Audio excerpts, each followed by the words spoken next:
What's up, everybody? Welcome back to your favorite wrestling podcast. It is the Monday Night Wave, baby. Finally, the pod has come back. We're here. I wish I had more for that. I don't. I have nothing. It just came to me in that moment. So, yeah, we have a lot to talk about. We have part of SummerSlam because we didn't talk about that. We have Dynamite. We have SmackDown. We have Raw. All In predictions. There is a lot of wrestling that we are about to divulge in here. But before we get into that, I'll go by Jay, aka the Lonely One, aka Pod. Reed, Podbreaker, Podwell, Jacob Freeman, because I pod better than you know it. Mr. Respected Jumper is in the building. But you know what time it is. The man with no other, the man with no twin out there, the one, the only, the Quattro, the four. Go ahead. Take it away from here. He is a wild card. He is the king of gorgeous. He is Mr. Sexy Ass Lottery. And that's not just me saying it, folks. Everybody's saying it. His name is 4 letters, one word. I'm not another nympho, baby. Hero. And I am he, and I am glad to be back with my queens. When he said that was on the list. No, that was on the list. We're gonna talk about that. Man, when he said that, I was like, did he say that? So confidently. I've never seen a nigga so confident in the wrong word. Hey, that's all right. He gonna make up for that. Watch. I don't forgot my damn intro. It's your boy DT. I can no longer say the third mic until the new day or the brand new day or a new morning arrives at whatever promotion that they arrive. No, we're not doing that. I don't know why y'all keep trying to push that narrative. Stop pushing that shit. Let that shit go. Stop that. That shit is donezo. Sasha, come home. It's your boy DT. Let's get to it. Before we get into anything, we got to start off with a belated birthday for my nigga here. You know? Yeah, happy birthday. The listeners out there, the millions and millions. Mr. DT had a birthday, and I texted him. He didn't get back to me. That's a lie. It was kind of crazy. I sent you a text. For real? That nigga left me on red. Hey, damn. I apologize. Thank you. If I really did leave you on red, I apologize. That's my bad. I appreciate it. I appreciate all the happy birthday wishes I get, because as you get older, I'm not gonna get on no philosophical shit, but as you get older, you just like your friends change. You know what I'm saying? Like your circle get tighter, get smaller. Everybody ain't really your partners. You know what I'm saying? So, if you are someone out there who still has friends from a long time ago in your life, consider yourself blessed. Consider yourself to be honored. Consider yourself to be a special human and individual, because the more things change, the more things stay the same. So, and if people still fucking with you 15, 20 years from the time that they met you, you know what I'm saying? Clearly you must be a good motherfucker, you feel me? So, shout out to myself, shout out to my peoples, shout out to my dogs. And like Aubrey Graham said, for all the dogs. What'd you end up doing? Nigga, what I've always wanted to do for my birthday. Nothing. I finally accomplished nothing. Now, next year, I will actually do something, you know what I'm saying? Laura said the same. I'll make it willingly. But this year, finally, I did nothing. There was no pressure of, hey, your birthday coming up. What you gonna do? Nigga, I don't know. My nigga, why do I have to plan my birthday? My nigga, why I got to plan the party for me? And then I plan it. Yeah, go ahead. Listen. Are you like, if your significant other planned something for your birthday, you're like, okay, that's cool, we're good to go? Or are you the nigga don't plan anything on my birthday? Here's the thing. I'm the nigga that don't realize, which is part of the reason why I said what I said at the beginning. I don't realize how much people, God, it's gonna sound like I'm tooting my own horn here. How much people care for me or care that I exist. I just, every day is a grind. Niggas trying to make it and not die and live as long as they can. So, like, I kind of take for granted the fact that people care that I exist in some way, shape, form, or fashion. Or in some cases, I just don't think that highly of myself on on other people's radar. I think highly of myself for me. But, like, I don't think people like, oh, man, that nigga DT birthday coming up, man. I got to see my dog. Like, that's not like a thing. So, when people be like, yeah, your birthday coming up, what's happening? I'm like, fuck, bruh. Shit, I ain't think about it. I really didn't. Like, I really didn't. So, I'm happy that people care enough about me to reach out and say happy birthday. Especially those who actually say it on the day. Like, that's what's up. I still accept them all the same. Belated, early, hella late. I still accept it because it's well wishes and we need that. That's true. That's true. The people that really be like, yo, dog, it's your birthday, happy birthday, like, that's what's up. I do real quick before we get off the topic of my birthday. I got some hate. And this is sub hate. This is sub hate. It was somebody I've known a long time. This is how I found out me and Jalen Hurts got the same birthday.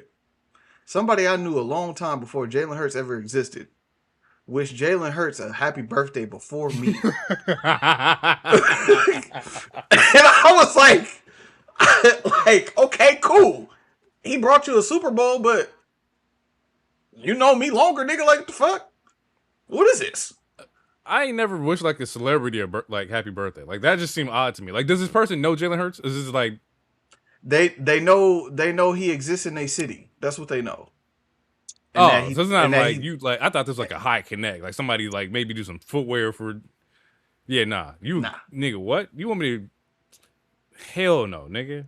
Nah, I just want to send a happy birthday shout out to my man Schoolboy Q.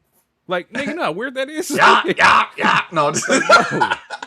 But no, it's cool. I was just like, damn, like, I guess he just took a nigga birthday, huh? Snatched my chain. It's football season. That's why I brought that up. Fuck the Eagles. True. It is football season. I'm ready for that to start. Speaking of starts, as Mr. H alluded to earlier, Mr. Nympho Baby, Zilla Fatu. The main one. Hello. I ain't gonna lie to you.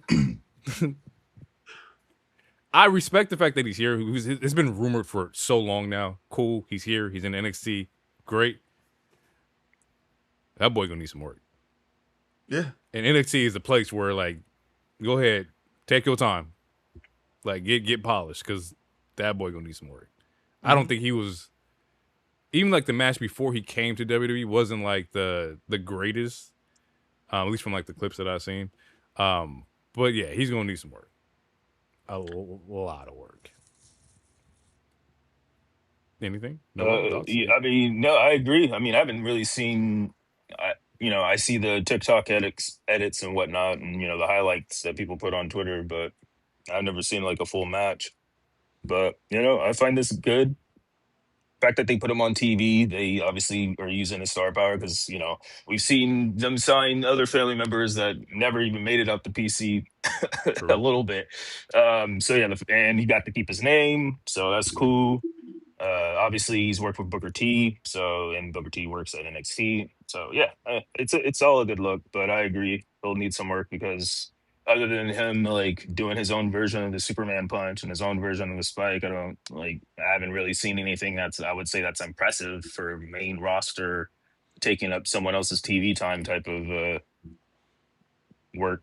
So, do you think he makes it to the main roster before this iteration of Bloodline dissolves? I think so, but I hope not. I think so, but I hope not. And this don't got nothing to do with like him per se. Don't bring him up if there's not going to be a credible story, a drastic change for the people involved. Like, cool, check. Like, it's getting to the point where, and I've been waiting for him to get to WWE, but now it's getting to the point where it's a lot of y'all. And they're like, yeah, it's still a couple more. No more couple more. No more couple more. Right now. Y'all need to take a break. Everybody can't be in the family business. Didn't nobody want to be an artist. Nobody wanted to, You know what I'm saying? Run a business, have a LLC. Everybody wanted to just grab some raps. You know what I'm saying? But Yeah. yes, he's gonna need some work. I've seen him wrestle for fourth rope a few times. He was actually pretty good. He's got to get the WWE style of work. That's literally, and like delivering a promo confidently. I think like he's confident in himself, but when I've seen him like talk, there's been times I'm like, yeah, it's in there. And I think this is a case of like, at some point we got to pull the trigger, and we can't keep having him float out there. So he might as well come up now. Quick thoughts on when you heard Nympho Baby. I shit you not, my eyebrows raised. I said, what? I didn't hear that. He didn't say that, right? He didn't say that. Yeah, no, I thought it was absolutely hilarious. It's like it's one of the most like easy or like it's just a hilarious mistake. That is you can't get it better than that. I don't think like that is absolutely hilarious. And it didn't break him, so I'll give him points for that. That's true. Because I would have definitely said, "Oh shit, my bad," and corrected myself. So yeah, but I thought it was absolutely hilarious. And what a first impression! It's very Tonga Loa-esque. Yes, absolutely. That's hilarious. Tongaloa got it. He got a rap sheet for sure. The GOAT. Speaking of first impressions, this is kind of wrestling tangent here. Batista gets casted as Kratos. We all gamers here. We all fans of the God of War series here. I, for one, am excited. I think Batista's a great actor. I think arguably he might be the best wrestler actor, in my personal opinion. Yeah, I can see it. Mm-hmm. As far as range goes and whatnot, yeah. Yeah. So I'm excited to see Batista. John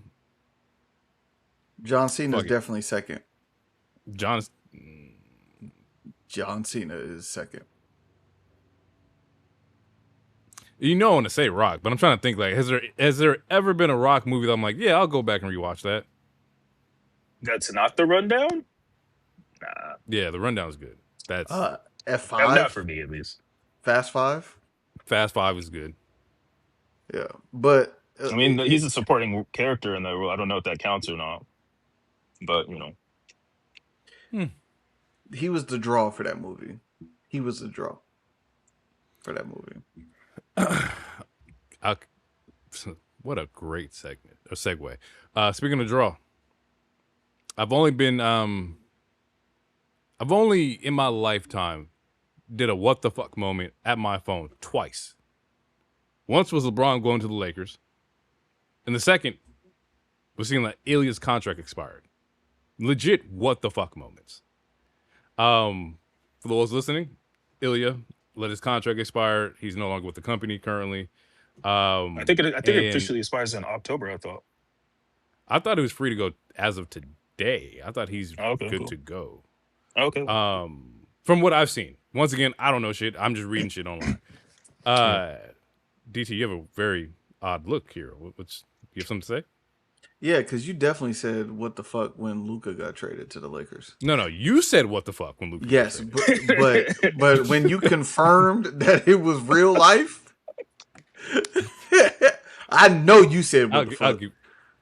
I know you did. Yeah, it was. See, that's all documented. So that didn't happen until after we got off the pod. But yes, there was a what the fuck moment for Luka. But initial reaction, I was like, it's fake. Yeah. He was like, that's not real. That's not real. But anywho, Ilya is let go here, or not let go, but his contract expired. He's free to, from what I read, he's free to go wrestle anywhere. The reports and rumors are coming out that he had contract talks in April, and they kind of fell apart in June. People are saying like they didn't see him as a top tier main event guy. He's gonna be like a mid-level guy. First thing I would say is that it sucks that we didn't get the Gunther match, right? I think that like everybody was looking forward to the Gunther Ilya match happen on the main roster. I I don't know, man. It sucks because I feel like he's a really good fucking wrestler. Everybody here agrees that he's a really good fucking wrestler, and it's like, how do you not have a place for him? Like, the boy has no flaws as far as what I've seen in the in ring. So He's good on the in ring and then like well yeah, like you said, they try to what it seems like is that they wanted to resign him and a deal they couldn't work out a deal. So I don't think it's like they didn't want him, and I don't know if they were trying to shortchange him or anything like that, but it just seems like a deal didn't work out, and he's going to go somewhere else. Um, as an Elia fan, I am bummed, but also as an Elia fan, I'm going to go where he goes.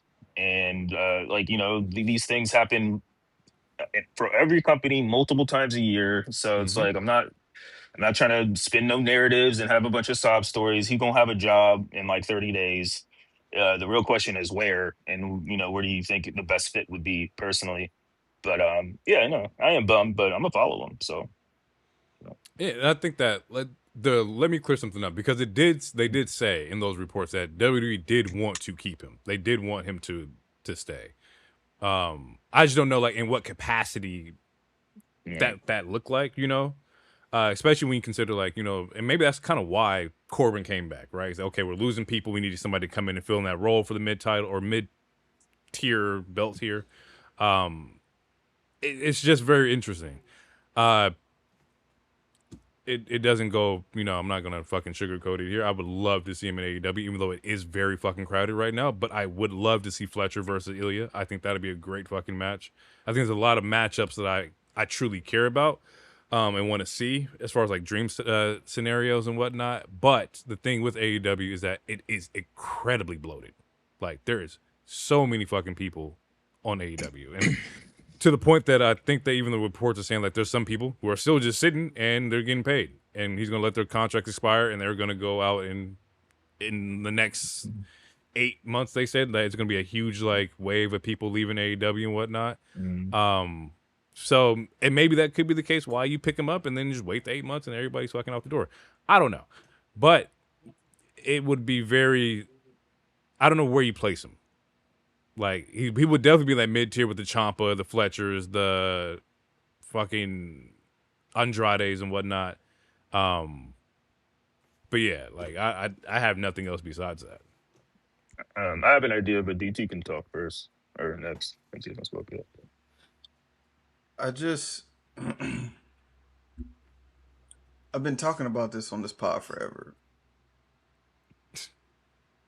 Everybody can't go to every company.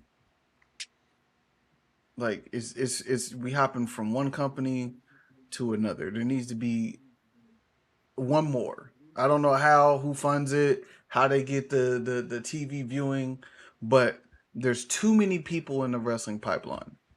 That's why Evolve exists. Or Evolve. I said Involve, whatever the fuck. Evolve exists. Whatever it's called exists.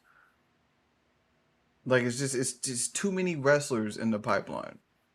Evolve was more like those are the people that recruits under like NXT. Those are the NIL talents. No, when Evolve first got started, it was all the people that they couldn't push to the main card that had been in NXT forever.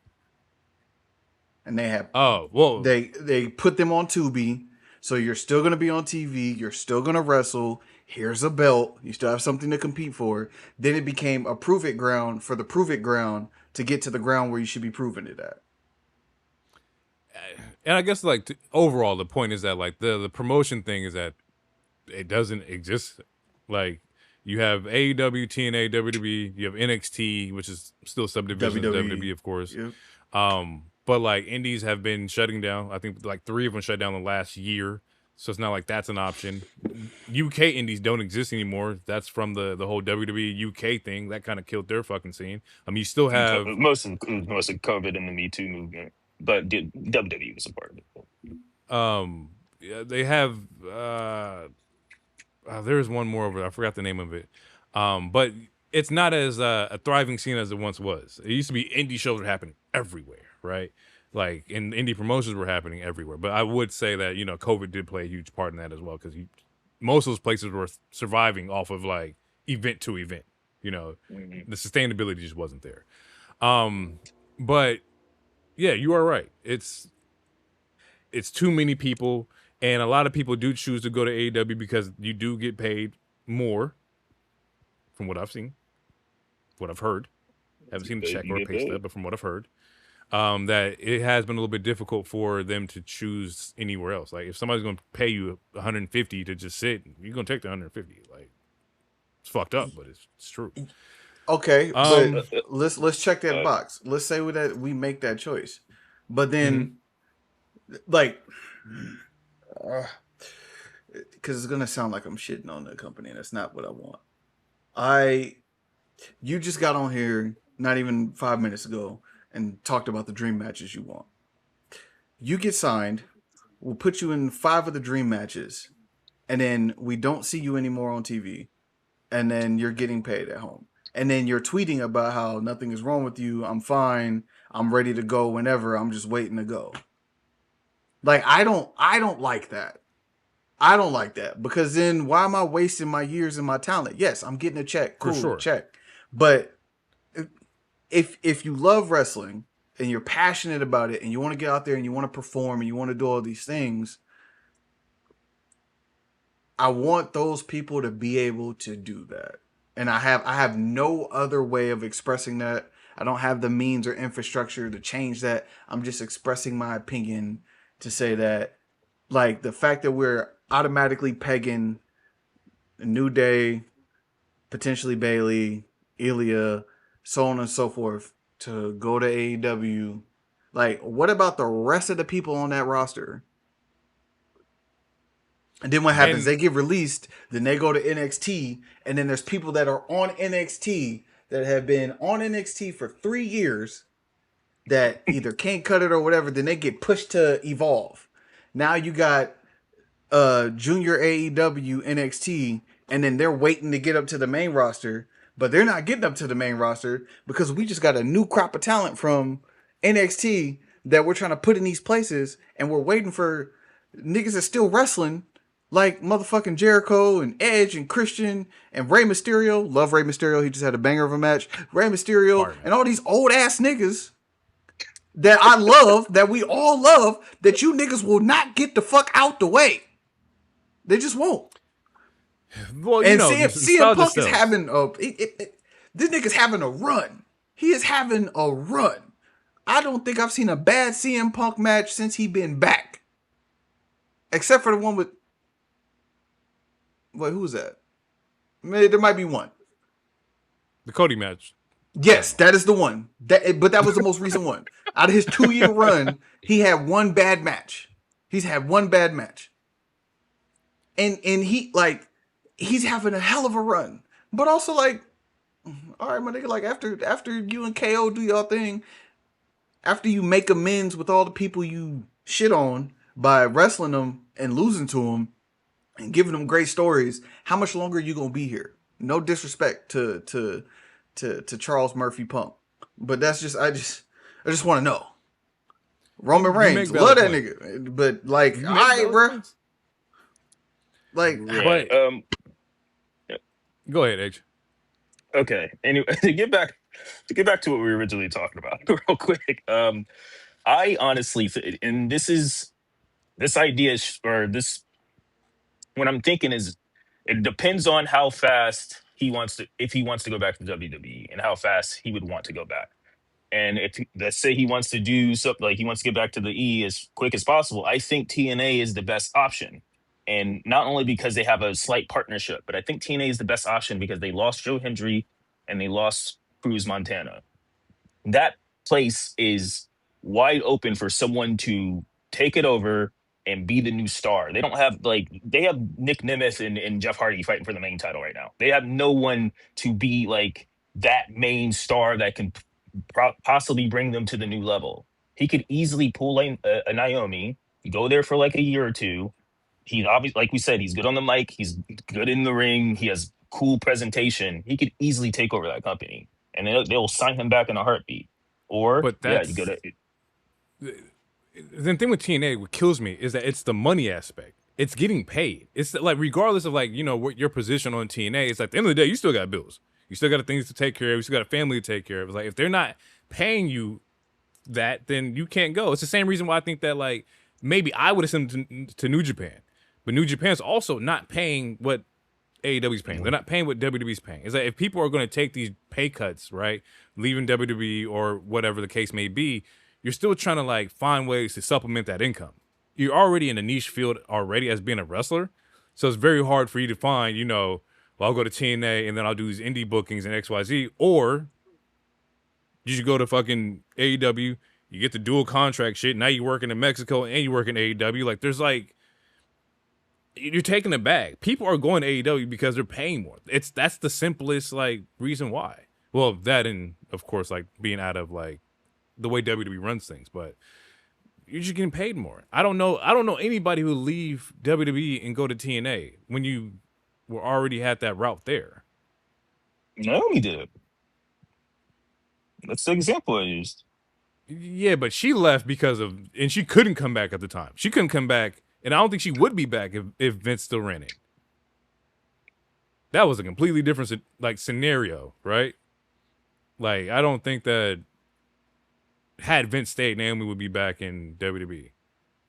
In my personal opinion, but I don't know shit. Yeah. Well, I mean, my whole thing was though, like, my main point is just that like there is a vacuum or a void There's a gap. of stars there, and someone with that kind of charisma and that kind of work ethic could easily take it over and be the QB1 over there. And I think he would have that, like, yeah. Ilya would have went crazy in AAA. Oh yeah, totally. That would have been like a taker pick. You pick up Ilya and put him in AAA, it would have been fucking nuts. Yeah. And, yeah, I don't know. Maybe they did offer them that stuff. I don't know. Brand swap was announced. It's about time, right? We're seeing that there's some rumors of a potential brand swap and people going from one show to the other show. And so before we get into all these shows this week lined up, anybody you want to see traded for who? I mentioned in the group chat that at some point it probably will be Cody for Punk. Just because Cody hasn't been on Raw in fucking forever. That one aside, is there any trades here that you would like to see go from one place to another? It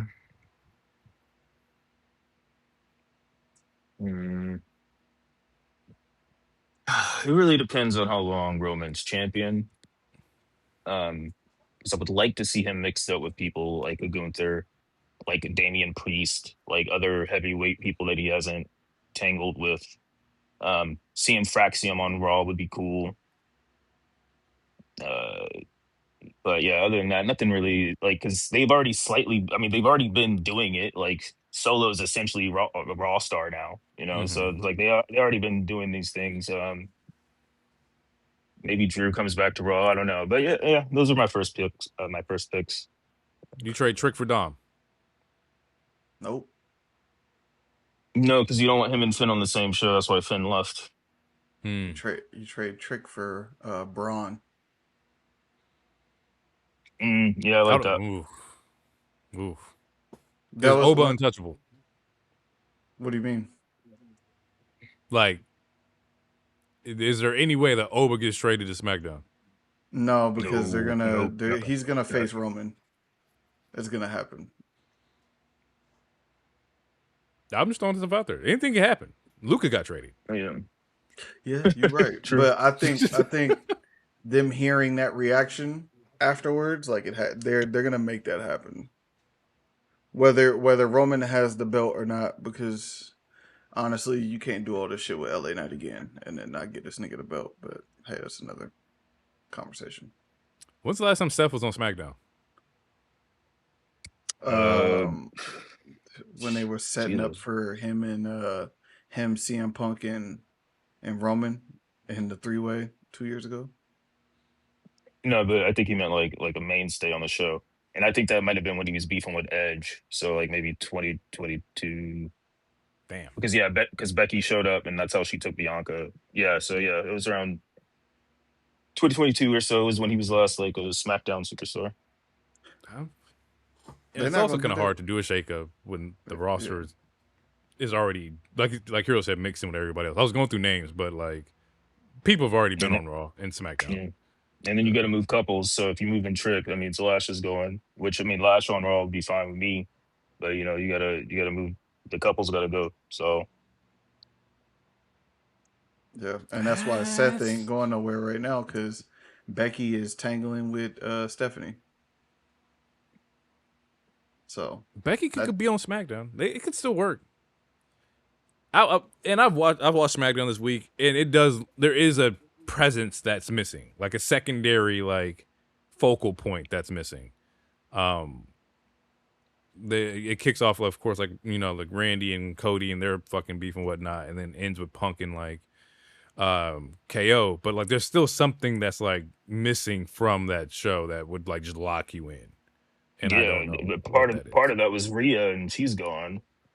Yeah, And that could be it. but yeah, they had Fatu and they had Solo, but they just got taken. That's true. Before we get into the show, I'm gonna run through night two. I just need quick thoughts here of SummerSlam because we didn't do it. Initial thoughts of KO popping up at SummerSlam, opening the show here. I was like, it was cool. There was rumors and shit, online and whatnot.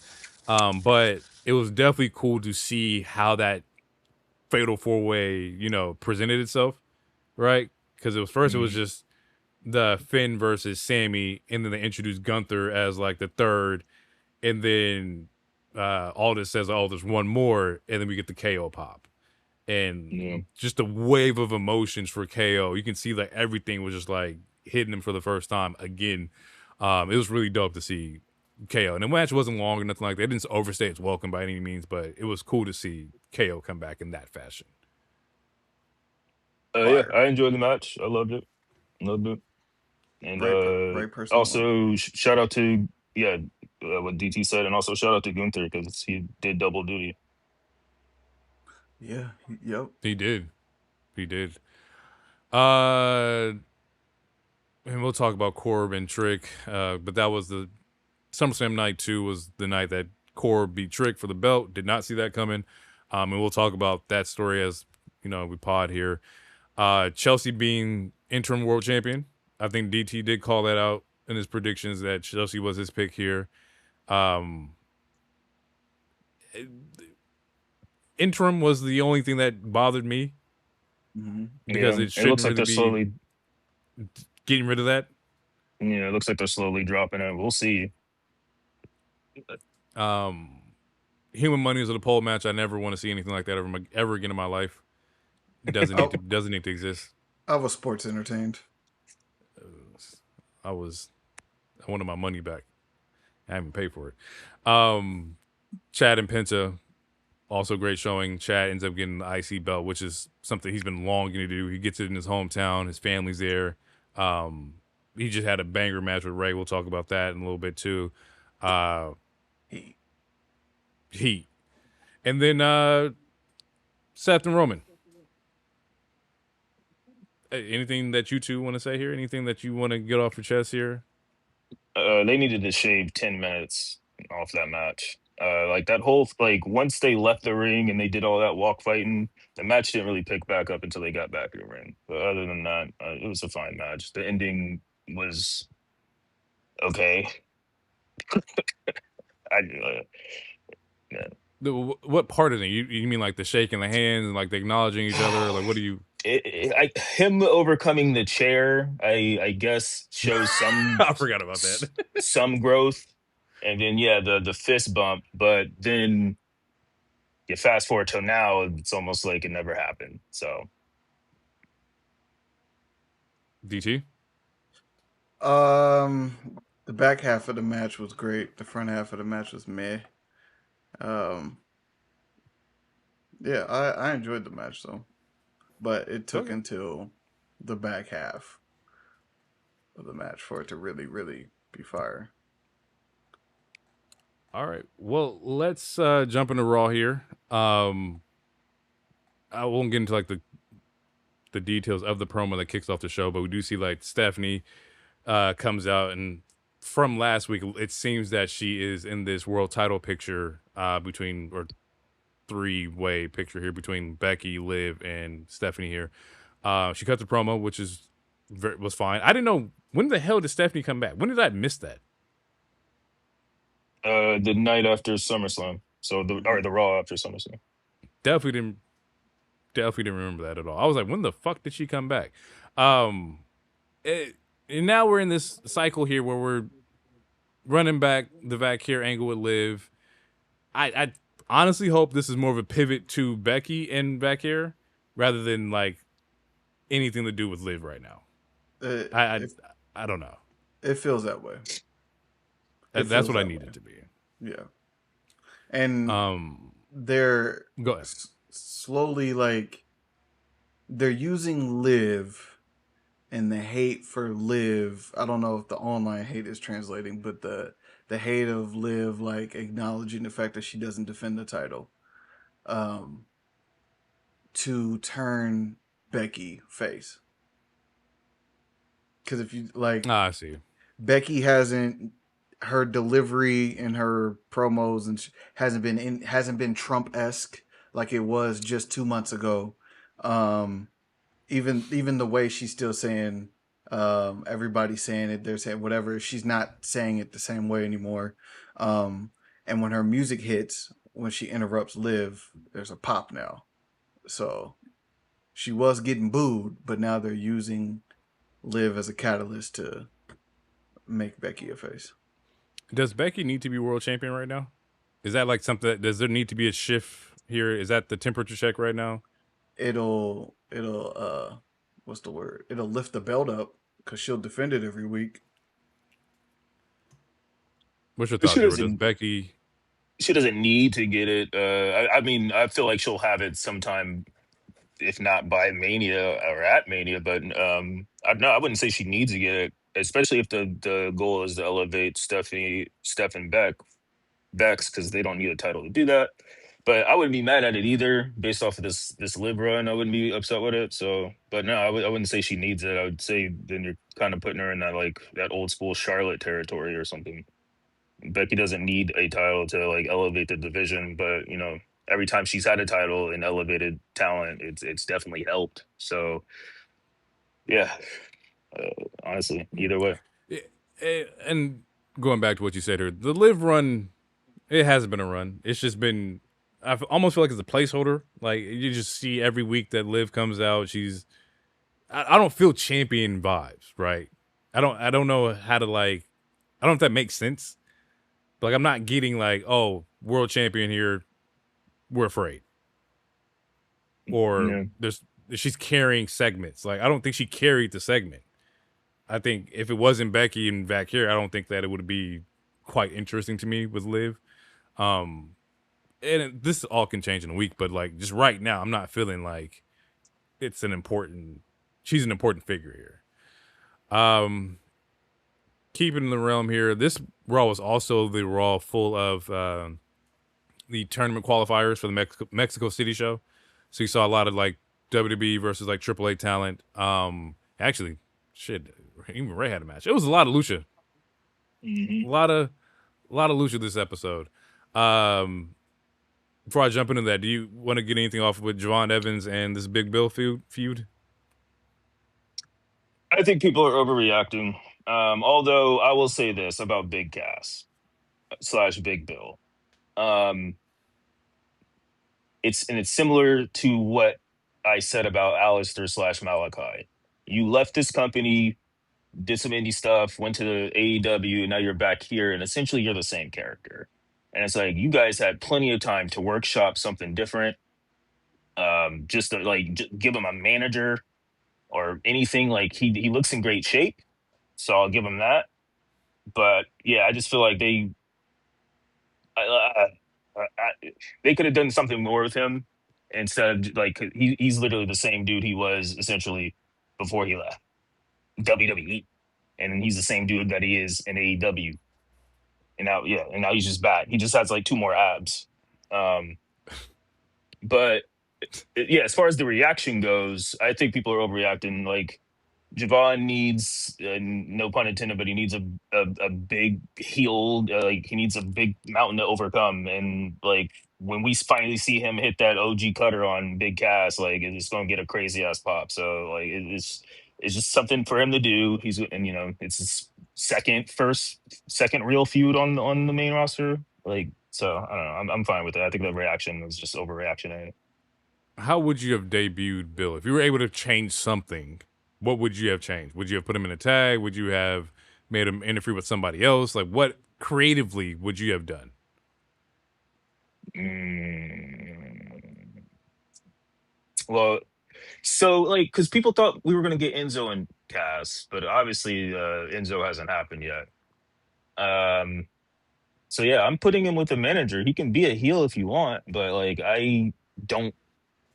He doesn't have that charisma for me. So yeah, I would put it with the manager, but so then it's like find a manager because the only manager they have is like Heyman. So it's like you would have to find a manager. But I would put him with someone that can talk. Logan? Look, I mean, if you want, Paul? if they want Hey, man, just throwing shit out there. it, I wouldn't be mad at it. Honestly, it'd be an upgrade from Enzo. Yeah. Yeah. Logan Paul and Big Cass would be.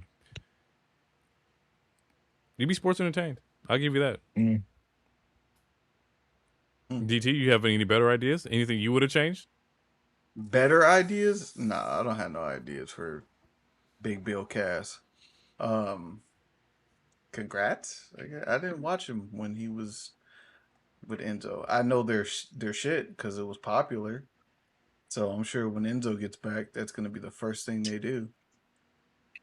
Bill's going to have a mic in his hand. He's going to get ready to speak, and we'll hear Enzo from the back with no music, just from Gorilla on the mic. And he's going to walk out and on the, on the entrance, and they'll do their shtick.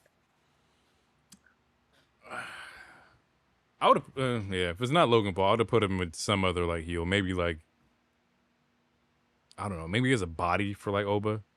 I don't know, something. Huh? Like as a body, like Who? he toss Big Bill out. I don't know, something just as a body. I don't need him in this particular angle. Wait, you want him to be with Oba Femi? No. Like as a body that Oba could eat. Pause. Oh, yeah, I'm but sure it'll then happen at some point. yeah, but then yeah, it probably will. But like, then why would we do all the hubbub about the 8-3 and the like his return just for him to get his ass beat by Oba Femi? I mean, it's inevitable. It's gonna happen at some point. Might as well get over now. That's funny. Speaking about Oba, the future here, or the not future, but the promo about who's gonna be the future. Fantastic. Yeah, because this is the feud that I want to see how they're gonna play it out.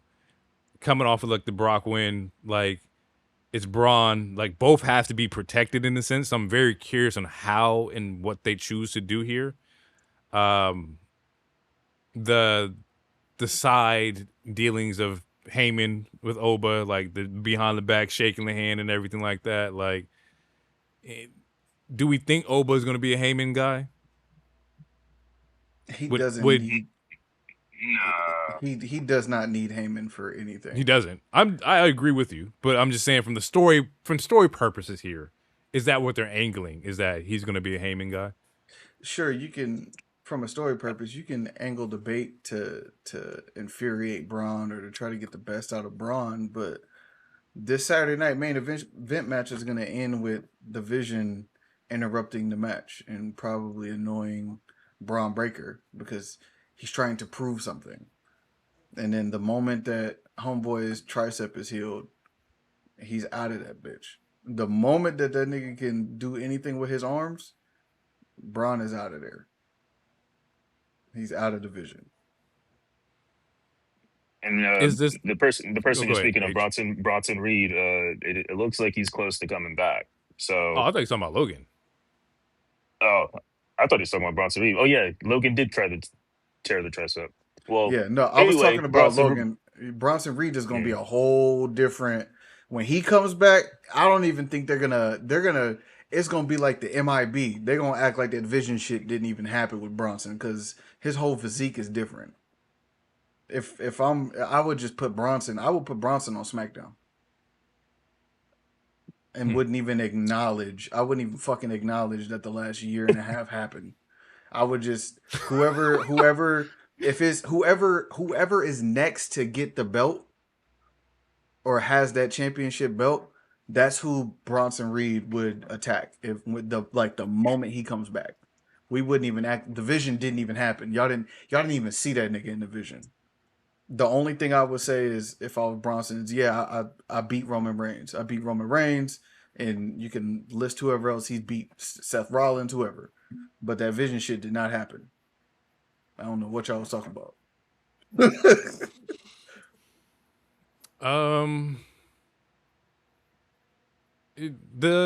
And maybe we talked about it, maybe we haven't, but the title match that Oba is supposed to have are we waiting for Roman to get done with the Mexico City and then we're gonna shoot Oba to Roman?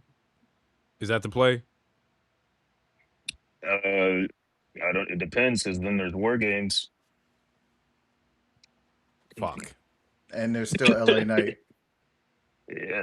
You can't have him hovering around and which not that's give supposed to be him at no Money in the shot. Bank, possibly. So Yeah. yeah, bro, that shit might not happen till Rumble. They're holding that shit out till WrestleMania. That's their WrestleMania match. That's they night two. That's they night two wrestle. Yeah. He came in at So number then, 1 and eliminated 30 niggas. Or well, not 30, 18 people. And then this next Royal Rumble, he's going to eliminate however many people, and he's going to win it. And like people are going to start chanting OTC when Roman or when Oba wins, because that's what the people want. We're gonna give you what you want. You just gonna wait for it. Like you said, we're gonna edge you out. Ain't that what you said? They did say that. Dude. Goddamn wait, well, edgelords. why would he need to win the Rumble if he already has a title match? That's logical. I just don't think it's happening until you. Would you would carry over his title shot from King of the Ring all the way to you would carry it over like a Money in the Bank That's what I thought situation? you meant. I thought you meant like they would have the championship match at Rumble. That's what I said originally. But that's what I thought. I mean, That's what I that's thought the he meant. soonest you could. That's the soonest you could do it. But if or like I was liking what DT was saying, or you could save that as the Mania. The other person who wins the Rumble, they go for the other title, and then this year the Elimination Chamber would be for the mid card, which they've done before. They've had the Elimination Chamber be for like the U.S. title or something. You can use that for a mid card. You don't have to use it for the main title. So they could do that. They are still. Whenever he comes out, it does still say King of the Ring, so you can hold on to that shit as long as you want to. Yeah, but the thing, it gets convoluted because then you have to burn like Money in the Bank. Like whoever gets the Money in the Bank contract, you have to burn it. Like no, don't they have a whole year? They have a whole year, but they usually in Triple H era they usually burn it relatively quick. The men do at least. I just think it's hard to plan and hard to plan creatively for like the Money in the Bank winner, the winner of the Royal Rumble, and the winner of like the Elimination Chamber, plus Oba having this title like shot. Like that's a lot of people who are guaranteed title matches at some point in time. So the one that you can burn is the Money in the Bank. You can get that shit out the way like quick. Could he win Money in the Bank too? That's a hell of a year, a hell of a rookie year. You eliminate 18, 20 people from the Royal Rumble. You have what was initially the first Brock retirement match. You actually retire Brock Lesnar. You win King of the Ring. And you win Money in the Bank. Yeah. But did you run into the same problem? Because he already has a title match. So he doesn't need Money in the Bank. Right, but that's my point. That's what I'm saying. Oh, you use it to cancel it out so that we don't have to worry about Money in the Bank anymore? Or you use it to cancel out the King of the Ring. Either one. You could use the other to cancel out the other and just be like, he had the greatest rookie year of any wrestler in the history of wrestling. And now to be them solidifying him as the future. And the only way that I can see that working, right, is that if our booking is, you know, he goes to Mania and it's him versus Roman at Mania, or however you want to do it, we still haven't figured out a weakness for Oba. Like, character-wise, there has to be something. Like, there has to be something that makes it look, oh, he has a weakness. Because if not, you're going to run into the same issue we had with the spooky niggas. Is that, like, it's just like you're too supernatural. Like, it's hard to connect with. And not saying that Oba is hard to connect with because people love fucking Oba. But eventually it's like we have to build something bigger than him just, like, killing everybody. Okay, let's play on that if really quick. Let's say he does win Money in the Bank. He's still King of the Ring. He wins Money in the Bank. It gets all the way to Mania. Could this be the first match where Roman starts cheating again with family? Because it'd be a whole year. It would be a whole year. So this is how you get Oba's loss. It'd be a whole year where Roman didn't have any interference from, or 2 years, any interference from any of his family members and didn't cheat. We already see that he's a heel or whatever, but people still gonna cheer him. So could this be the first time in 2 years where Roman cheats to win, to keep his title, and it burns whatever opportunity it is? That makes the most sense to give Oba his second loss if he doesn't take a loss until then. That makes no, because you still have fought. Yeah, I mean, assuming they still have Fatu and both. Yeah. Yeah, that makes Jacob sense. looked like he about to chuck the deuce. You want to talk about it? We can talk about it. We can talk about it. Shout out to Rey Mysterio in chat. Tore the goddamn roof off the building. They fucking balled the fuck out. Crowd was not into a lot of that AAA stuff. I'm gonna bet that's because of familiarity.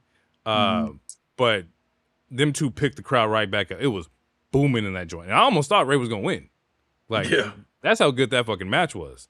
But Chad ends up pulling the victory out. They fucking had a smoker. Like, that's neither here nor there. Main event was actually this promo here of Solo being re-added back to the bloodline. The whole show is Jimmy and Jey kind of like antagonizing Solo and, oh, we're going to deliver you to the tribal chief, XYZ. And so we see them deliver Solo to Roman here, right? And I'm watching this, and it's not holding up. It's not holding up to me, right? I don't understand the whole reason of him losing. He has to rejoin for him then to turn and not join at all. If that was the case, he didn't have to lose last week. You could have done the same story had he won last week. Am I fucking tripping? Yes, That's you are tripping. a little bit. How? It's going to be a seed for Jacob eventually. Yep. Because Jacob kept his word, Solo didn't keep his word. It's a through line for that in the future. I believe, at least that's how I interpret it. I would also add to that.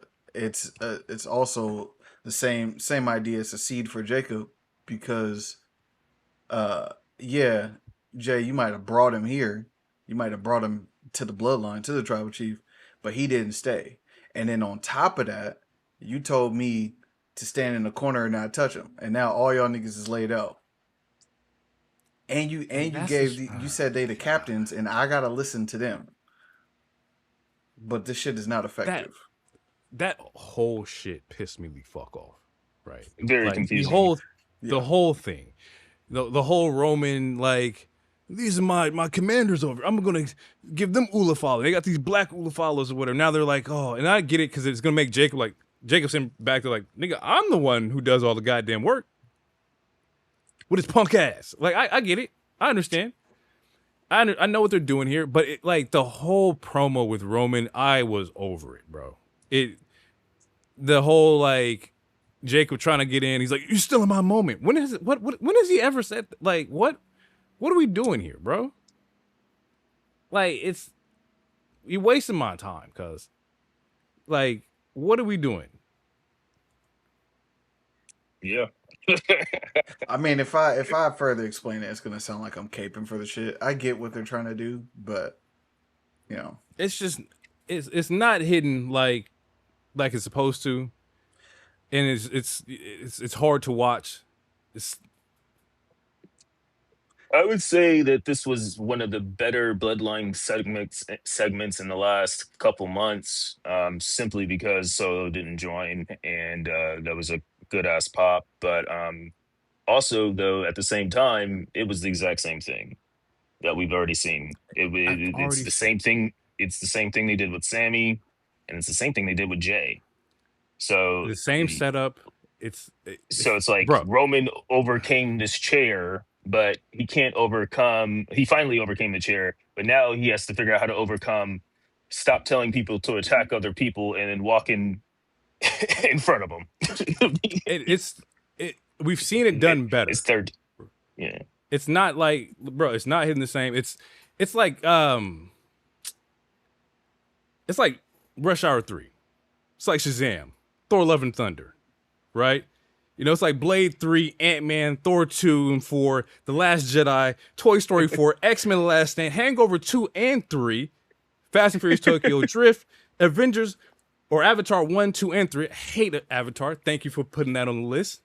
It's like, you know, Friday the 13th, you know, the one where he fights the bitch with the psychic powers. It's just bad sequels. Bloodline 2026 is not as good as Bloodline in 2022 or 2025, right? It's just a terrible sequel. It's not hitting the same, bro. And I need them to figure this shit the fuck out or cancel it.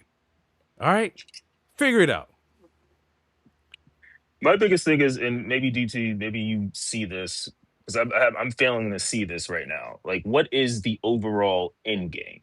Because it feels like with the blood, like with the other bloodline, old bloodline, the eventual end game was to get Jey to that superstar level, hopefully Jimmy too, and then even Solo. Like all of them got raised up a level. In this version, like Fatu and Solo were already getting crazy pops. Like Fatu was already at that level. So, like, what is the point of having him join this just to break out if he was already at that level? Like he was like he had a Mania match, he had the U.S. title. Like the fans were already liking it. So like I'm just trying to figure out, like, do you have an idea of what this end game is? Like eventually, because eventually this is all gonna go to shit somehow. So I just like I'm like, what am I missing here?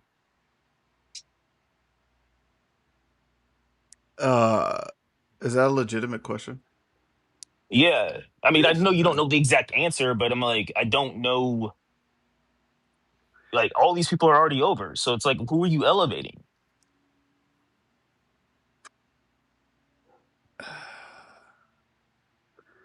Could there be an opportunity to? I don't know. What's the way to put it? Because they've had those. Yeah, no, I'm a holdout. I'm a wait. I Mhm. could the family finally be like, we're not doing the tribal chief thing no more themselves? Could it be that? That's the only thing of right now I could think of. Do Because you if think that everyone is saying this all feels the same, is it intentional? Like that's my thought process now. Is it intentional? For as much as we heard um Roman in the beginning of I want my family with me, I want it to be different and not y'all serving me, da da da da. Maybe he doesn't know how to do something like maybe he doesn't know how to do it any other way. And maybe finally the family ends up getting tired of it. That's like I don't know. I'm not in the room, so I don't know. But it's one of those scenarios where I'm giving them grace because there's so much equity that Jay was talking about. It don't feel like, and then he named a 3-year period. He said this don't feel like, and then named a 3-year period. I don't foresee this story, quote unquote, being another 3 years. They also can't make the bloodline any bigger just because you got a bunch of cousins. Like, it's getting to that point where, like, all right, we expect Zilla Fatu at some point. Like, the Survivor Series is in Houston. He's from Houston. Like, to think he's not going to be doing something in Houston, to me, is, like, not smart. So, how many more cousins is going to pop up on the main roster at this point? I feel like Roman suffers from the same thing that is funny that H had mentioned with like Cass and Malachi, right? Is that transitioning of a character. Mm-hmm. Not saying you got to completely dissolve Tribal Chief. No, that's not what I'm saying at all. But like, what does Tribal Chief look like in different scenarios? Different, I don't know, like not surrounded by his family, even though he does his best work around his family. I get that. I just don't know, like, we've seen you beef with LA Knight. We've seen you beef with like all these people. Like, it's the same rotating gauntlet of superstars. And that's where my fatigue is happening. Is that like, I need some new faces in here. Right? We've seen him fight Solo. We've seen him fight Jacob. Mm-hmm. He fought Jay twice. Mm-hmm. 3 times. I don't 3 times. I don't know if I've seen him fight Jimmy. I don't know if I got to look that up. But like, it's never like, it's he the choked same. The shit out of Jimmy. He did. But like, I don't want to see fight Cody. I don't want to see like, I don't want to see Punk. I want to see Sammy. Like, it has to be something different. I'm not leaning towards, like, if you would have asked me 2 years ago, 3 years ago, I would have leaned in towards the Dewey situation. I refuse to mention it and refuse to do it because I'm not, like, I truly don't. Like, if I were writing and I had the ability to pull in whoever I wanted, that would be the cap all for that. Is to have him come in, have him be the same final boss, have him sway the family, do whatever he needs to do, and puts an end to Roman as a tribal chief. If you want to send Roman off as a tribal chief, it's either him or Oba. And that's why people are excited to see Oba versus Roman, because they want someone they feel like can stand toe to toe against Roman, right, and have Roman actually be the underdog in the match. Right. And have it feel that way. That's going to feel new.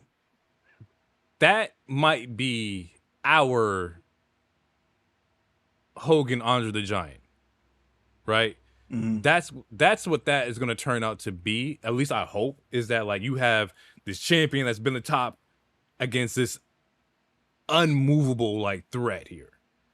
And how are we going to develop this? How's this match going to play out? It has the potential to do a lot. And now that I say that out loud, that definitely has to be the Mania moment. Yeah, and 1000%. That's why they're holding off for it.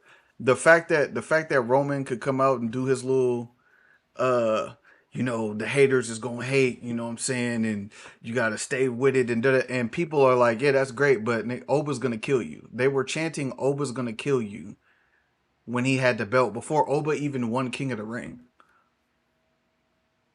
Like, you can't not respond to that. That's definitely the match. So yeah. Yeah, I don't know. It's hard to watch, at least for me. But I'm still here, so fuck it, I guess. Any last thoughts? Anything you want to get off your chest about Raw? Anything?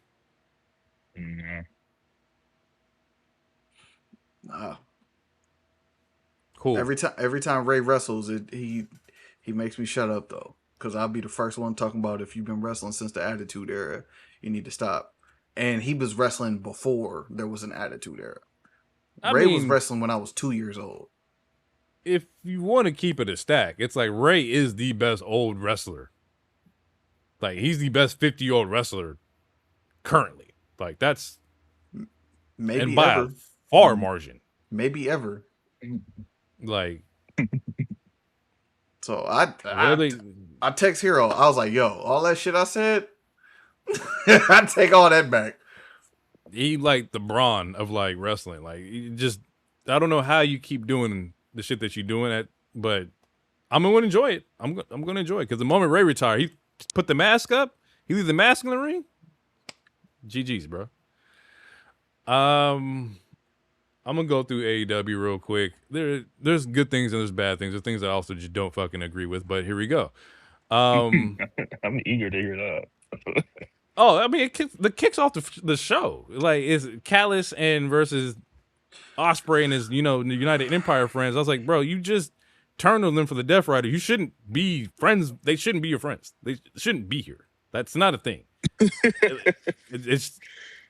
And maybe it's like, oh, it's just two of them and not the leader of the group, whatever. But you chose the Death Riders over them. And I was like, all right, I'm just going to skip this because it's not canon to me. This is fucking filler episodes here. I do like to mention it's DT's favorite segment here is get Kyle Fletcher out the Don Callis family. God damn, bro. Oh my. I tweeted Tony. I was like, bro, please, for the love of God. Like, just I'm gonna shut up. I mean, but it seems like you're gonna get that. See, my thing is we got to be careful what we wish for, because when we get that, then that just means he's going to be fighting Don Callis for the next 2 years. So did he really escape? Fuck. He's not wrong. He's not wrong. I'm excited for this match. I think Konosuke, Okada, Fletcher will be a dope fucking triple threat. I think that will be fire. I think it's going to steal the show. Okada's actually going to work. Then you got Kyle and Konosuke. Yeah, it's going to be a fucking crazy ass match. But the rumblings or the story that they're showing here or telling here is that Don is putting all these people against Fletcher for his belt to keep the belt in the family. But he's like, it's my fucking title. Why are you creating matches for me? Like against people inside the family. There's some beef between him and fucking Okada. They're showing that on screen as well. So it may seem like we're getting Fletcher out, but like he said, he gets out, he's gonna keep fighting him. Every single one of them. Can I be honest? I'm hoping that this is, and I'm jumping again. I'm hoping that this is Omega's last match, so that we can move Fletcher out of the mid. He looked at me like I was crazy, but that's what I want. I was reading actually, but like it won't be. I hope not. Based on the way Kenny been frying fucking Ospreay, it don't seem like it should be. I just want more for Kyle Fletcher, and this don't mean he got to go to WWE. I'm not asking for that. I just want better for him right now. That's it. Just right now, like that's it. I just don't know what that looks like because he's just been around the Don Callis family for at least 3 years now. See, so. And that's the problem, bro. I'm so sad. I'm right there with you. Fletcher is definitely main event level singles talent. Like you don't need the group. Boy's fucking star. But next segment here is Kenny and Ospreay. This promo also pissed me off. Ospreay talking about COVID and shit.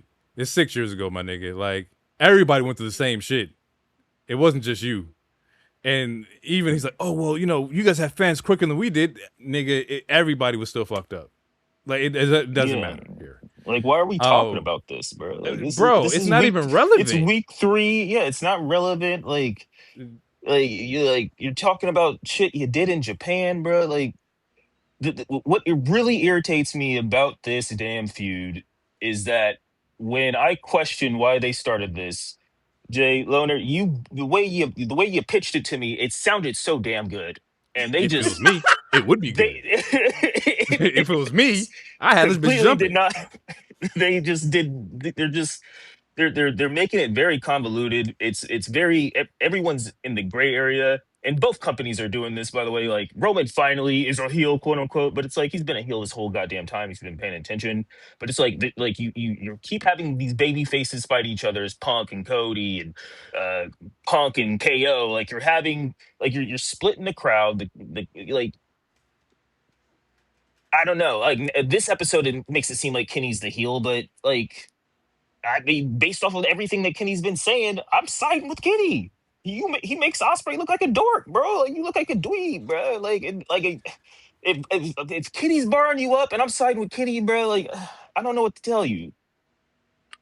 I told you from like I think the last Redemption. I came here and said that like they turned him heel. Like, oh, Kenny's about to go heel. He struck first. He's gonna be the heel in this, and he's fucking killing him. Kenny's not a great talker. It's by far probably his weakest point is him doing promos, and he's been fucking frying Ospreay. It makes no sense.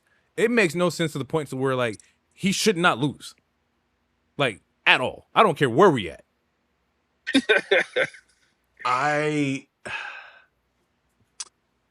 I'm frustrated at the format of the promo.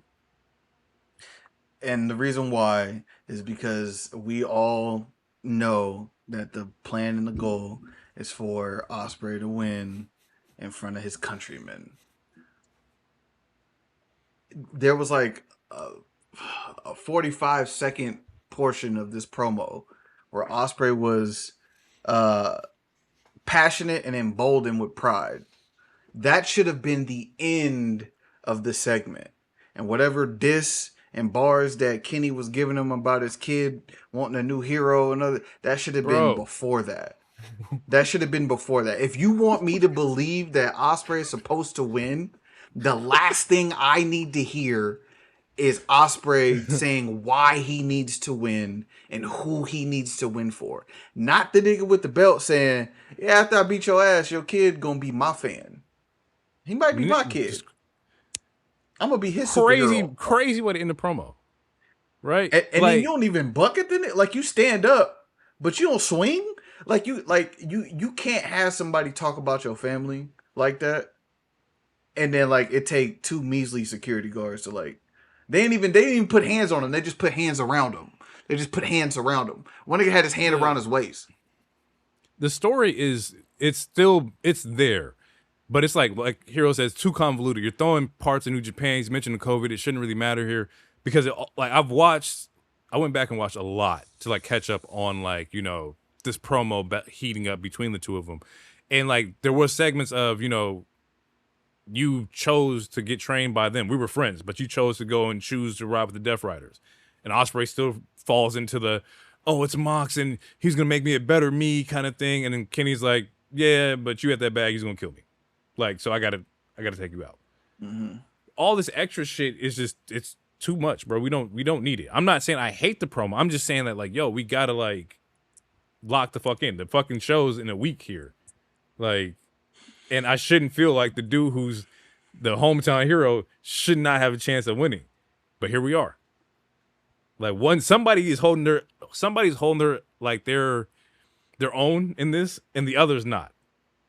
Like Ospreay you gotta pick the shit up, and maybe that's where we get the fucking in-ring performance because he's gonna ball out there. But as far as build up, Kenny's carrying the shit by a mile. Could Tony do the Triple H thing and have him lose at home like Triple H does that a lot, and just make Ospreay lose at home? Yes, I think that would push the story further. He shouldn't win it. Man, I you know.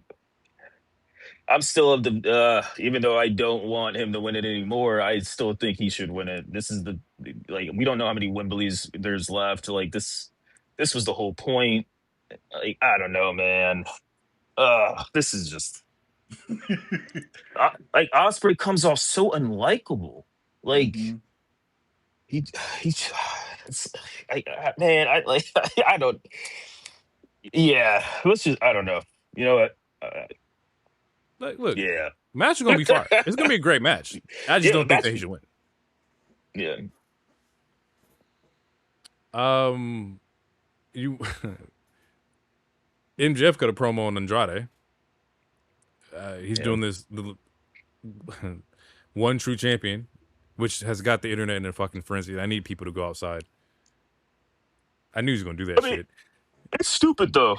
It's stupid as hell. You got pinned clean as a whistle, bruh.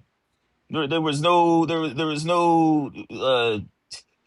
we didn't have to look at the footage. You lost. So what do you mean you the one true champion? And the Ospreay interference to stop him from using the ring. I see what he's doing here. The story of delusion, like if Ospreay wasn't there, I would still be champion XYZ XYZ, and it's MJF. So I get it. If anybody can pursue this storyline again, it's MJF, right? So I'm They should I'm have just gonna made let it it a play out. three-way, honestly. But I would make I don't think it more I don't think interesting. Yeah. But we got to get this Andrade MJF match. They've been hinting at this forever. Like it's probably been building up for maybe 8 weeks or whatever. Like when MJF had the whole like team up with the Callis family, they were beefing. Or Well, and that's the thing though. Like it's for that match, but this ain't that match. Like they won't be the first two people in this ring, but it's still a gauntlet match, right, unless like So I mean, I'm you sure do it they'll run all it out or back or something. something. How you know? How you know? How you know? I do like that shirt. I need to get one of those. How you know? I think Willow and Mercedes program is great. I think they actually been doing a lot better than the men. They've been fucking Absolutely carrying their segment.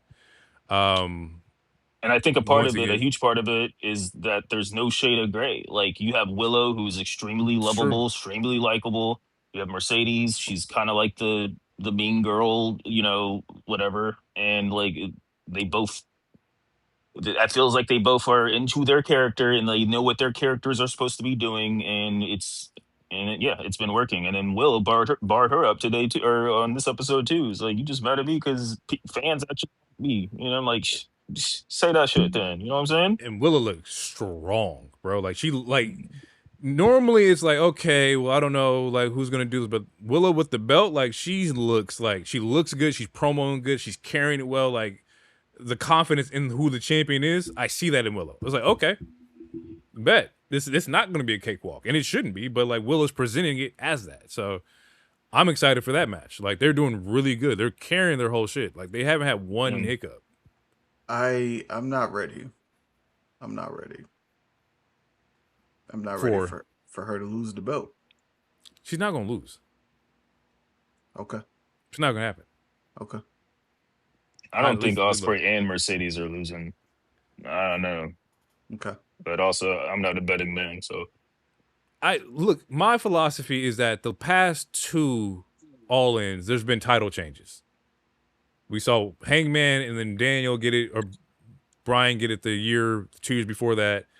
We've seen Mariah May get it last year, and then Tony retained last year. But like, I don't think that like they're due for a show where the champions remain the champions. Like, I think that's going to be this All In. Oh, I can't wait for this. I think we get 4 title changes for sure. Yeah. I think we get 4. You said 4? Yeah, I think Darby's winning. I think Mercedes winning. I think Ospreay's winning, and I'm assuming the Bucks are going to win.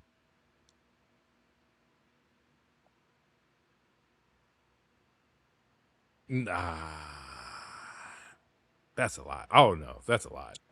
And we'll do predictions. We actually can jump into that because I don't think there was anything. Oh shit! Nope, 5. Because I think the trios might change hands too. Ooh. Yeah. Okay. As the show stands now, Willow versus Mercedes. You guys have Mercedes getting the belt here. I'm going to go Willow. I want Willow. Let me be very clear. Okay. In my sentence and statement. Omega Ospreay. You guys are going Ospreay. Going Kenny. Cope and Cage versus Young Bucks. I'm gonna go Young Bucks on this. Yeah. There's a Casino Gauntlet match, but we don't know who the participants of that will be here. But I would assume Andrade gets it. He's been trying to get that World Championship shot. It would make sense for Andrade to get it. I'm assuming Will wins. I'm choosing MJF. for the gauntlet. Mm. And the gauntlet's going to be first. So I guess I'll just say I think MJF is going to win. Do you get the no? Because Tony said they have to give you 7 days prior to do it. I was like, do you think that MJF just pops in on the main event that day? I mean, that would have made it a maybe. triple threat. He could always redact that. He didn't. Y'all say he changed shit all the time. That's true. It's probably gonna be Mox and Nigel or something. They already did Kyle, and I don't see Claudio beating Mox, although it could happen. But Nigel's also injured. I don't know what they're doing with the Continental final match, especially with Nigel still being there. So wait, is he real injured or? Yeah, it's real injured. Oh yeah. So I don't know. That one's TBD right now. Birds versus Dominion. I think they've been promoing Brawling Birds for a while now. They probably win the women's tag belts. That seems logical. Poor Megan Payne. I can see that, and it'd be a good win for Hater. So I can it's see also that. I'll go with that. In London. Somebody from London is going to have they comeuppance in their hometown. I just think it's going to be them and not Ospreay. Knight versus Darby. Two people from London winning? Husband and wife? That's news to me. Shit, I don't be tapped in like that. Wait, because who's Hater's partner? Windsor. Yeah, so his husband and wife. Yeah. Oh, yeah. Okay. Yeah. Windsor's with Ospreay. Yeah. Knight versus Darby. I'm gonna go Kevin Knight.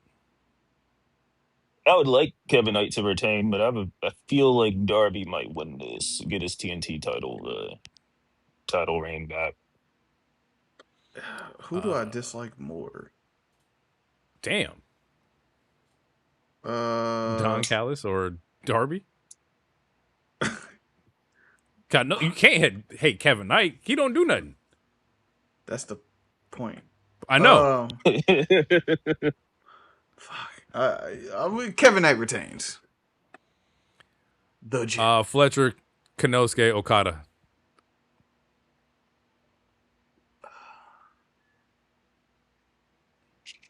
I'm gonna go Konosuke, so that it can cause more division in the family. I'm gonna go Okada because he's expecting Fletcher to raise his hand at the end of the match. I guess for the sake of potting here, I'll go Fletcher. Okay. And the thing is, they're all equally. Everybody has equal chance to win, and everybody's a great story for them to win. Like Konosuke gets it back, Okada retains, Fletcher beats both of them, shows that he's better. It's a great story, no matter how you fucking pull it. Multi-trios match currently is the good, the bad, the ugly, or the good, the bad, and Bandito, because he said he wasn't ugly.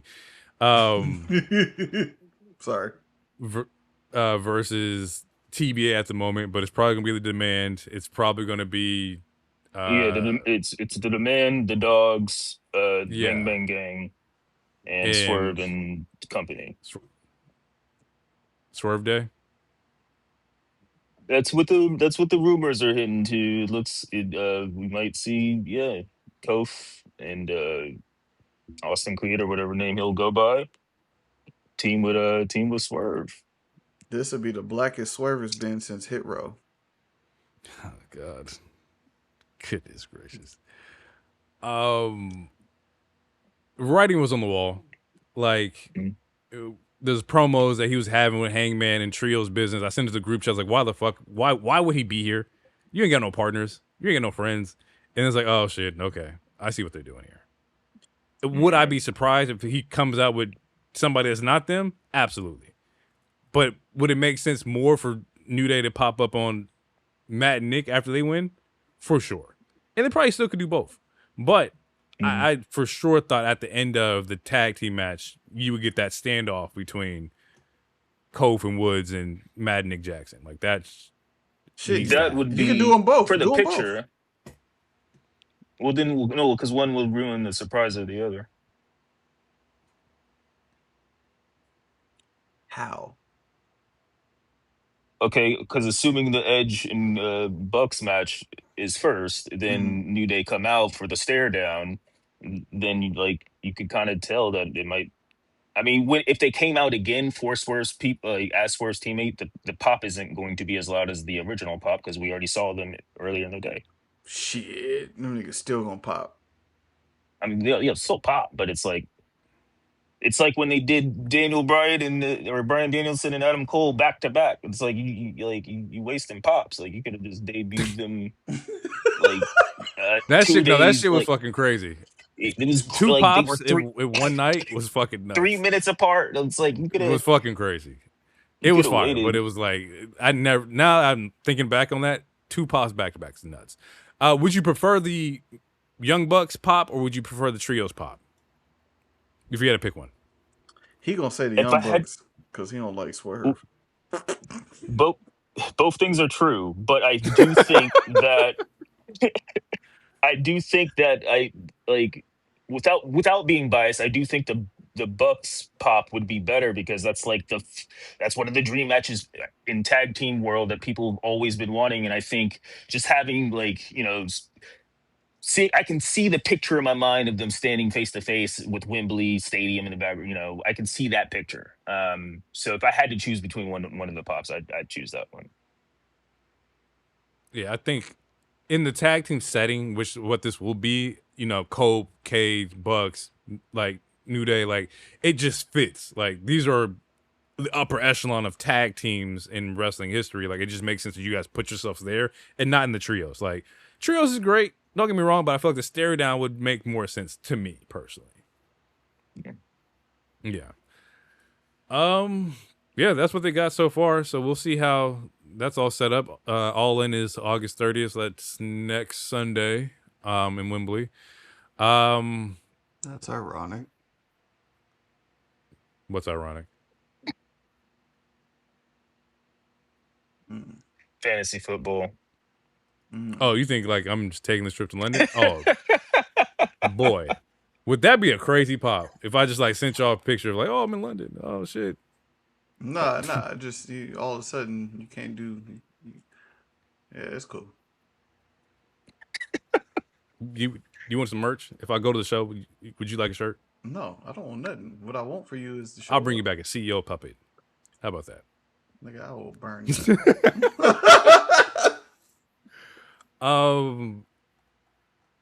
Did y'all want to get anything off of SmackDown? Did y'all see the clips of anything of the KO and Punk match with Sammy interfering? Anything you want to get off your chest here? Amazing 2.9999 kick out, and I'm very compelled by the story. Like I said in the group chats, I don't know, SmackDown to me, as far as like with the stories with all the characters, especially in the men's main title scene, is just to me been more interesting. So I'm looking forward to see where this goes next. Since Sammy went full, I'm attacking everybody now. So yeah, I'm excited to see how that goes. Great match, and God, I literally was like, Sammy's gonna interfere in this match. He has to. He has to, because you're not gonna have KO lose to Punk, and Punk just got the belt. He just got the belt. So, shout out to Sammy. This is one of those ones where, like, again, like, as much as I understand the story implications of Sammy doing it, I don't need to see KO and Sammy beef again. They've done this a lot. And they're always good, but we've been here. It's the Triple H and Shawn Michaels. We beef and get back together, beef and get back together, beef and get back together. That is a good analogy. And we really fuck with each other in real life, which is why we can beef and get back together. And the matches are great. Don't get it twisted. Sammy and KO, when they tangle, it's top tier. It's just like, God damn it, bro. Hey, you had the unsanctioned match as one of your best matches of that year. I still ain't seen nothing better in WWE. I'll tell you that. To this day? This day. I'm a sicko, though. You know that. That match gave me everything I was looking for. It was blood. It was violence. Like, they won't give me nothing. Like, that unsanctioned is the top tier for me. It was highly produced. It was a great match. Like, it's just my cup of tea, man. And then Yachty last having thing, I was about to say, I'm not mad at that. at the 5-minute match with Corbin. Yeah.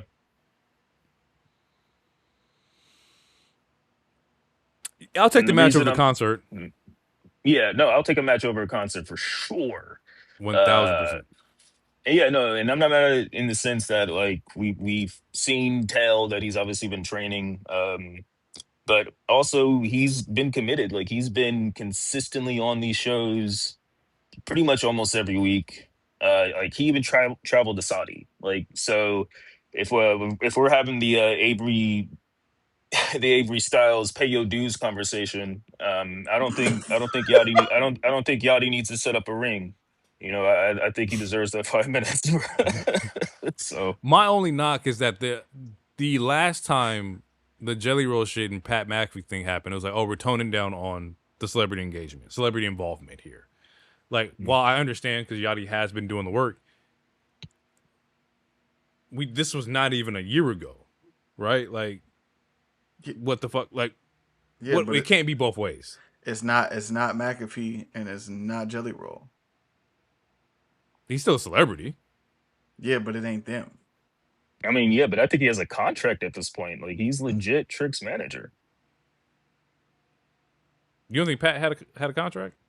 Oh, Pat had a contract, but still. I'm just saying, like, it can't be both ways. Nigga, like, you can't tell me one thing and then do another thing. And I'm cool with Yachty. I've been on this show praising what Yachty's doing. Mm-hmm. Like, it's just, figure it out for me. The thing is, I mean, they're going to get their bag because it was a couple of Raws ago. They had Ryan Garcia's ass on Raw. You hit Joe Hendry with it. You know, they still going to pander to that. But as long as they ruin a match where you're adding Pat McAfee to a feud that doesn't need it, like if it's not that, then like you know, I'm just gotta let it go, I guess. You're right, and I can take it. It's not in like the world title picture. Mid card, we can live with this. I think two things. One, Baron Corbin is going to be safe with Yachty in the ring. So Yachty not gonna die, not for real. Yeah, Baron Corbin is he's a good worker, good wrestler, safe worker. I might not like his voice all the time, but he can fucking work. And then the second thing is, I think this is a mechanism for Trick.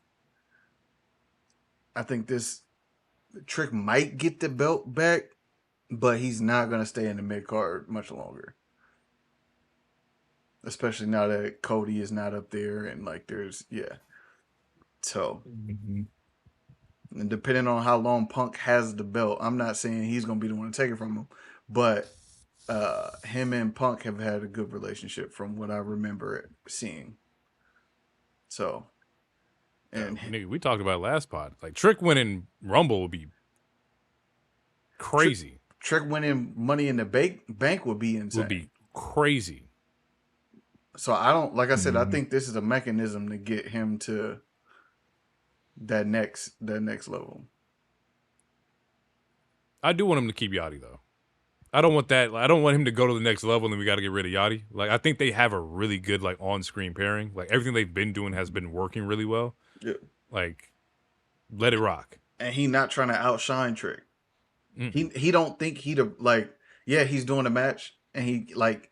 They're essentially giving him some burn because he's put in all the work, but he doesn't think that he's bigger than the program. He knows Trick is the dude.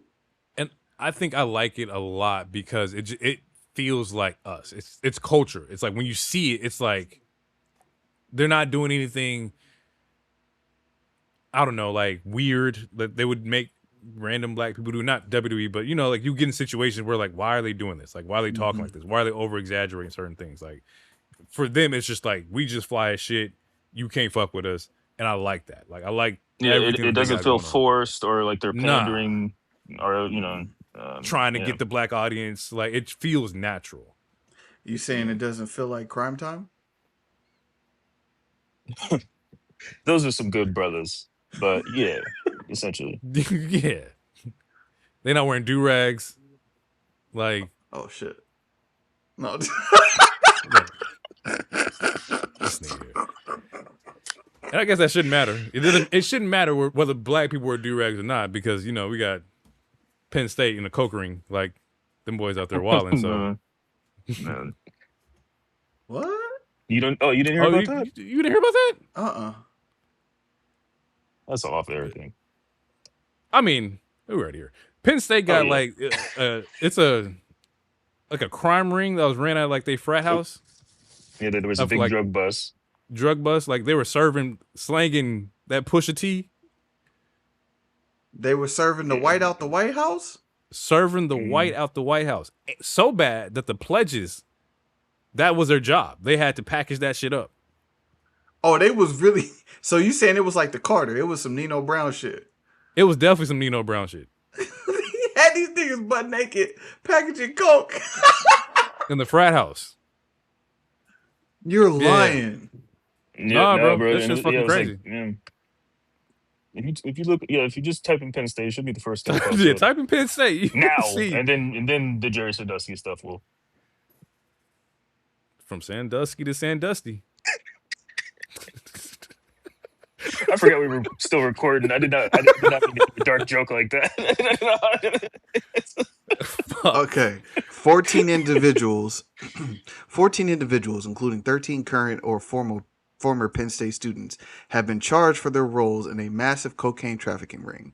Operating out of two major fraternity houses, the lucrative operation distributed drugs across campus. Bro, they saw that shit on Power. That's all that was. They saw that shit on Power with Tariq when he went to college and he was moving Ye. That's all that was. The funniest shit, though, is that at least maybe like 2 or 3 weeks ago, like the internet was in this uproar of like whether or not the black students at the HBCUs should be wearing bonnets and shit like that. And like these niggas are slanging coke. Whatever the fuck you want.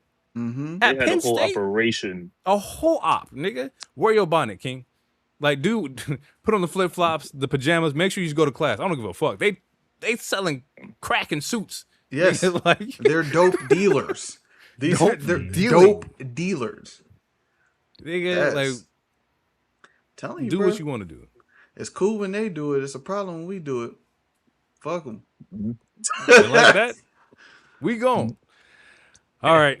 Anything you want to get off here before we get out of here? Anybody has anything to say? Follow us on all the socials. Facts. Monday Night Wave, WAV. Just love and protect each other, and stay away from geese. You said beast or yeast? Geese. Like the birds. Yeah. Yeah, man. Okay. Domestic terrorists.